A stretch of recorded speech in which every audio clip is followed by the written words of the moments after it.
जय माता दी दोस्तों। आप सभी को आषाढ़ मास के गुप्त नवरात्रि के 5वें दिन की ढेर सारी शुभकामनाएं।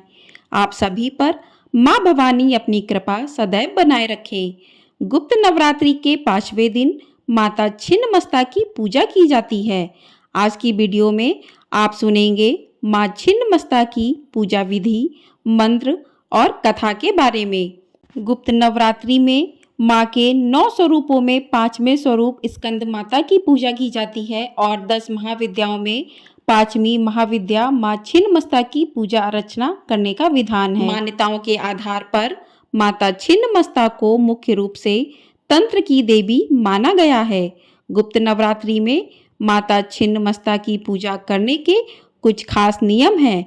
साथ ही यह भी माना जाता है कि तंत्र शास्त्र में देवी छिन्नमस्ता की उपासना से समाज में प्रसिद्धि मिलती है। देवी छिन्नमस्ता को माता चिंतपूर्णी का स्वरूप माना गया है। शिव पुराण और मार्कंडे पुराण में इस बात का भी जिक्र मिलता है कि देवी छिन्नमस्ता राक्षसों का संहार कर देवताओं को उनसे मुक्त कराया था।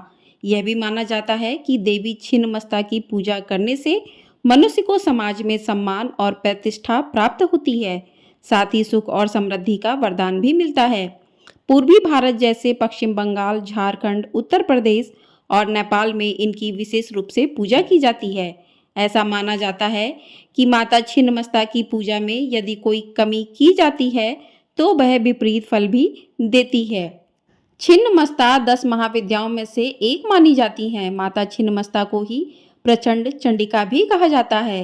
हिंदू धर्म के सभी देवी देवताओं में सबसे अलग देवी छिन्नमस्ता का स्वरूप है।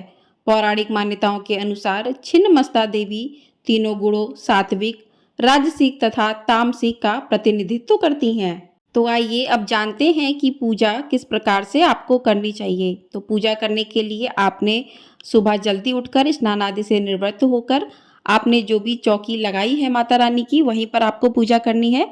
आपने चौकी लगाई है तो वहां पर करनी है। आपने मंदिर में स्थापित किया है तो आपको वहीं पर पूजा करनी है। वहां पर अच्छे से साफ सफाई कर लें। साफ सफाई करने के बाद माता को स्नान करवाएं। उसके बाद माँ की विधि विधान पूर्वक पूजा करें जिस प्रकार से आप प्रतिदिन की नवरात्रि की पूजा कर रहे हैं।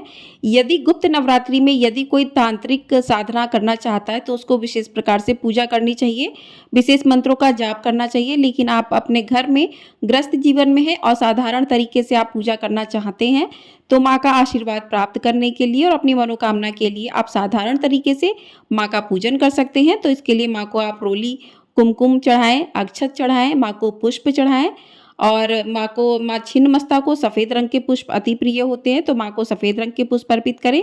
लोवान से आप धूप करें, माता को लोवान से धूप बहुत पसंद है। नील चढ़ाएं, उड़द दाल से बनी हुई मिठाइयों का माँ को भोग लगाएं। तो इस प्रकार से माँ को भोग अर्पित करें, धूप दीप नैवेद्य अर्पित करें और कपूर से आरती करें और माँ को लौंग और बताशे का भोग जरूर लगाएं क्योंकि माँ को भोग लौंग और बताशे का भोग अति प्रिय होता है। उसके बाद आप जो है दुर्गा चालीसा, दुर्गा सप्तशती का पाठ कर सकते हैं और आपको छिन्नमस्ता की कथा को भी अवश्य सुनना चाहिए। तो चलिए कथा को शुरू कर लेते हैं। तो कथा सुनने से पहले आपको हाथ में थोड़े से पुष्प लेने होंगे, पुष्प लेकर ही आपको कथा सुननी चाहिए। तो चलिए कथा शुरू करते हैं।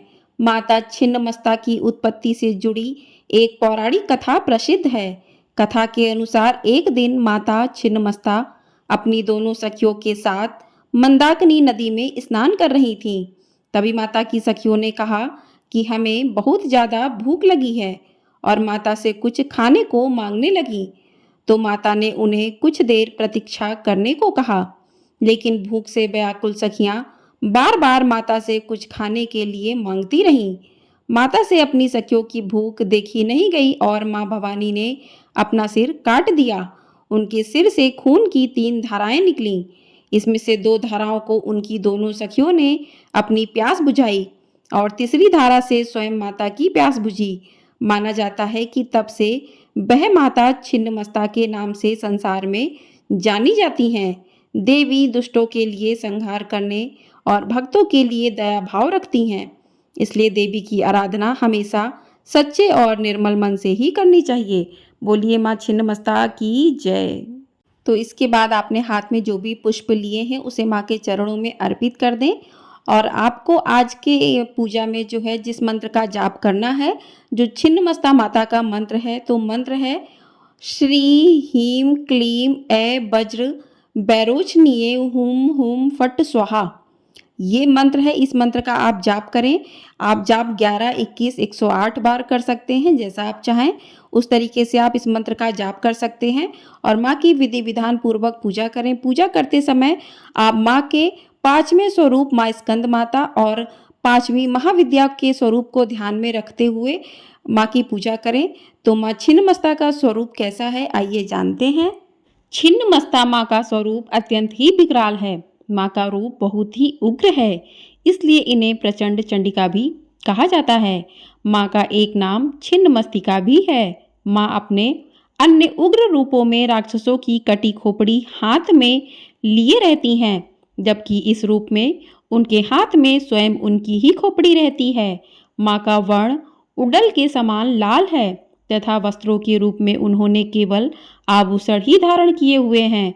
उनका सिर कटा हुआ है तथा उनके धड़ में से रक्त की 3 धाराएं निकल रही हैं। उनके आसपास उनकी 2 सेविकाएं खड़ी हुई हैं।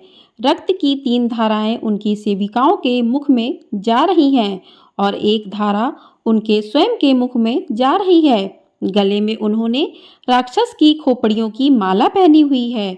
कटे हुए सिर पर एक मुकुट धारण किया हुआ है, जिनके 3 नेत्र हैं, 2 हाथ हैं, जिनमें से एक हाथ में खड्ग और दूसरे हाथ में अपना ही कटा हुआ सर माँ ने धारण किया हुआ है।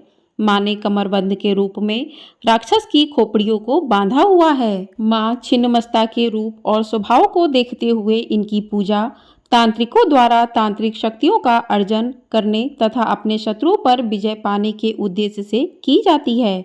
आम भक्तों को केवल इनकी उपासना करने की सलाह दी जाती है, न कि विशेष रूप से इनकी पूजा या साधना की। गुप्त नवरात्रि की पूजा करते समय माँ के इस स्वरूप की स्थापना नहीं करनी चाहिए, बल्कि मन ही मन माँ को प्रणाम कर उनसे क्षमा याचना करनी चाहिए। तो इस प्रकार से माँ के स्वरूप को ध्यान में रखते हुए माँ की पूजा करें। माँ की स्थापना नहीं करनी चाहिए, क्योंकि माँ का ये विकराल रूप है और इसको आम भक्तों को इसकी सिर्फ मन में माँ के स्वरूप को धारण कर से माँ से क्षमा प्रार्थना करनी चाहिए। तो इस प्रकार से आप माँ के स्वरूप को ध्यान कर सकते हैं। इस प्रकार से आप माँ की इस महाविद्या की पूजा कर सकते हैं मन ही मन में, और आप स्कंद माता की पूजा कीजिए। तो इस प्रकार से आप पूजा कर सकते हैं। आपको ये वीडियो पसंद आई हो तो वीडियो को लाइक, शेयर और चैनल को सब्सक्राइब जरूर कर दीजिएगा।